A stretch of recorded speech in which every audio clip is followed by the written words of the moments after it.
Hello again, everyone. This is Chris Scher, and that's Robert Harding, and this is the Citizen Sports Weekly Pick 6 video for January 8th, 2015. Got the year right. I know. Nicely Made a conscious effort to get it right. Nicely done. So we're picking 4 playoff games, not 6. We wish there were 6 playoff games. That would make it more fun. But unfortunately, there's only 4. But I think there are going to be 4 good games, although we'll see what happens. Last week, Robert was 3-1. I was 2-2. My pick of the Lions, a little play here, play there. Could have happened, but it didn't. But they had a chance, though. So, and since we are changing the scoring system, I believe last week the games were worth 2 points each. Correct. So we're going to get rid of the win-loss record. We're just going to add the points to our existing win record. So you have 64 points. I have 69 points. Nice. Now, I think we said these games are going to be worth 3 points each? 2 points. 2 points. We're going to continue 2 points. 3 points next week. All right, and then 4 for the Super Bowl. So we'll see what happens. So our first game is the early Saturday game, which I believe is Baltimore at New England, right? I believe you're right. Okay. So, Baltimore seems to be the kryptonite to the Patriots in the postseason. Remember the Ravens went into Foxborough and beat the Patriots a couple of years ago to reach the Super Bowl. That's right. So they always play the Patriots tough. I think that's because of coaching. I think John Harbaugh, not to be confused, but Jim Harbaugh, is as good as coach as there is in the NFL, and I wish he was coaching my team. Sadly, he isn't. So you're looking at this and you're thinking like, okay, New England, they played pretty darn good this season. The Ravens always play them tough in the postseason. So you know something? I'm going with the Patriots. I think that even though their defense isn't as good as some people might think it is, I think their offense has got Tom Brady, and New England's defense, I think, will play well enough to stop the Ravens. I wouldn't be stunned if the Ravens won this game, but I just think New England, they got a chip on their shoulder. They haven't been in the Super Bowl in a while. I think Tom Brady's very motivated, and I think he wants to show that he can literally carry a team on his shoulders to the Super Bowl. So I'm going with the Patriots. Yeah, I'm taking the Patriots too. I think this is a great opportunity for New England. Really, I believe they're the top overall seed in the AFC. They are. So, anytime you have that chance to play basically 2 home games, if you win this one, then you play the AFC title game at home. You want to take advantage of it. Baltimore's a tough team. Look, they went into Pittsburgh and they won last week. They could very well go into Foxborough this week, but and obviously there's a history there. I just think the Patriots. You mentioned the defense.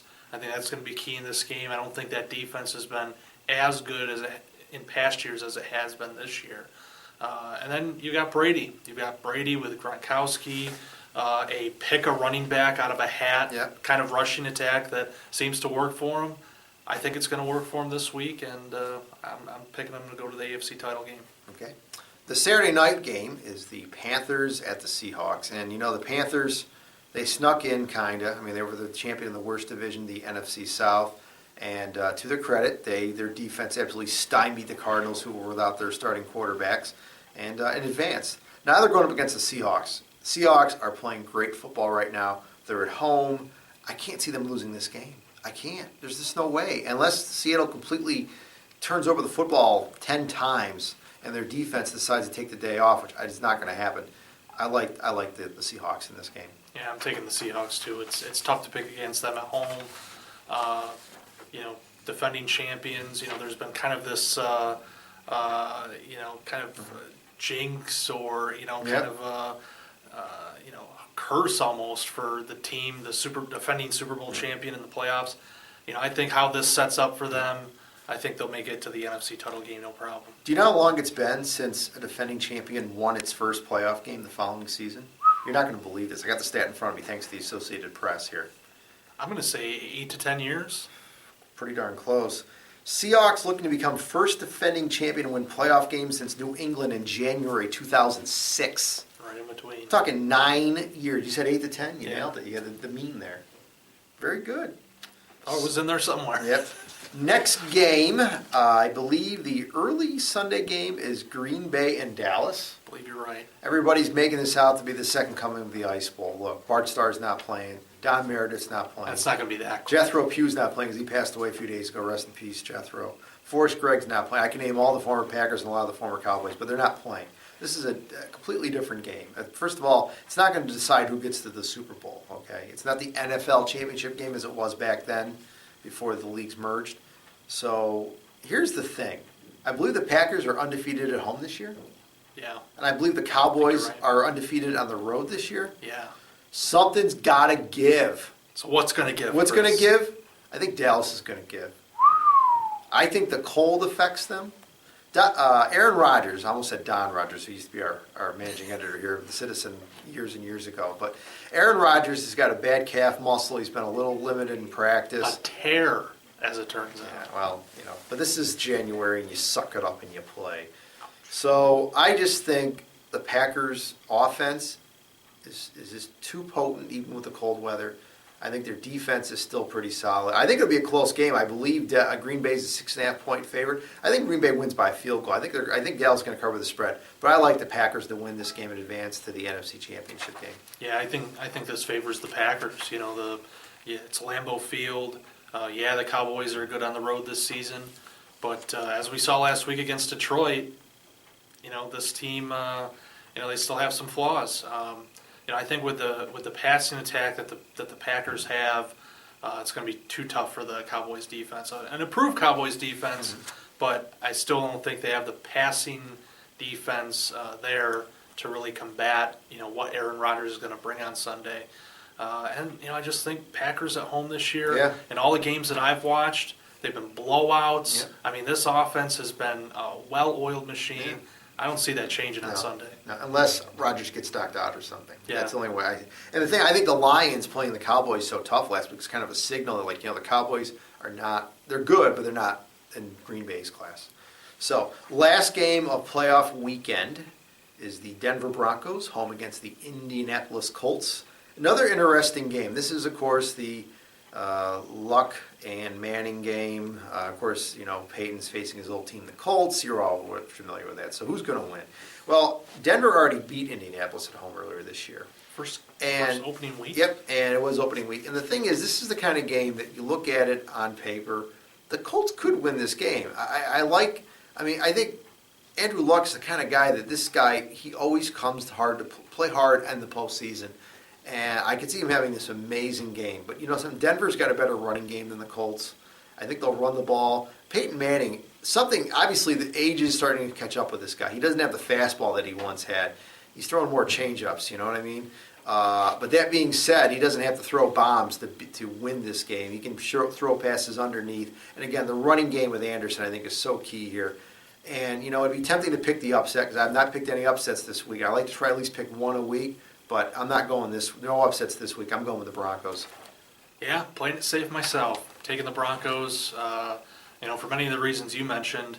Obviously you have Peyton Manning, not playing as well as he was even in the first half of this season, but still producing. That running game, though, is really what's helped that offense. I mean, now you have a 1-2 punch, with the passing attack, with the running game, C.J. Anderson. Colts could bring it. Who knows? I mean, I know. To me, one reason I'm leaning to the Broncos is that the Colts to me didn't really, it wasn't really an impressive outing against the Bengals. I mean, the Bengals played pretty bad, but the Colts didn't really play that much better. So and that was at home. So now they're going in the road. It's a playoff game at Mile High. That's a tough match. Can't stress enough that the play of a quarterback is so important in the postseason. I mean, you look at the teams that are still playing right now, and I think the common denominators, they all have great quarterbacks. I mean, you could talk about Carolina, Superman there. He calls himself Superman. He's a good quarterback, no doubt about it, but he's not in the class of Luck and Manning and Rodgers and Brady and Wilson. So, I think that's the common denominator. All these teams that are still alive have great quarterbacks, and I think that's what's going to make the difference here. So I will say this, that if there is a road, because we picked all the home teams. Right. If there is a road team, it's going to come out of the AFC. It's either going to be Flacco who has a Right. Super Bowl, or Luck, in Denver. They, like you mentioned earlier, they played earlier this year. I believe that game was in Denver. It was in Denver. And it was a close It was game. a close game, yep. So, maybe they learned some things from Yep. that and can go in there and win. I think if there is going to be an upset, it's going to come from either one of I those mean, teams. there's always an upset. Every year this round, at least one upset. And it pains me not to be able to pick one because I love nailing it up. There's just no better feeling. Even though I have no money on these games, I love nailing an upset. And I was so disappointed. I'm not going to lie, Baltimore was pretty tempting. I know. I thought about Baltimore too, and I really thought about Indianapolis too. I thought that was another tough one. Dallas, for a second there, I thought, they are great on the road. They got a lot of confidence after last week's game, but then I started thinking about it. Green Bay's not going to lose this game at home. Yes, Green Bay is not as invincible as they were at home in the playoffs before. They lost home games to Atlanta a few years ago, and of course the Giants in the NFC Championship game a few years ago. But I think this is a different Green Bay team, and I just can't see them losing to the Cowboys as well as the Cowboys play on the road, and that's pretty impressive. So you're not going to be able to gain anything on me this week, unfortunately. We're all picking the same game. Saving it for the title games. I know. So anyways, folks, we appreciate you watching. And we had triple digits again on our pick video last week. I know that's not a ton, but, I think it's pretty good. It's a nice little grassroots effort. Even though there's not much grass to be found around here because it's frozen and covered in snow. So we appreciate you watching these videos, and if you do, share the links with your friends. We appreciate that even more. So until then, enjoy the football games, and we'll see you next week for the conference championship games.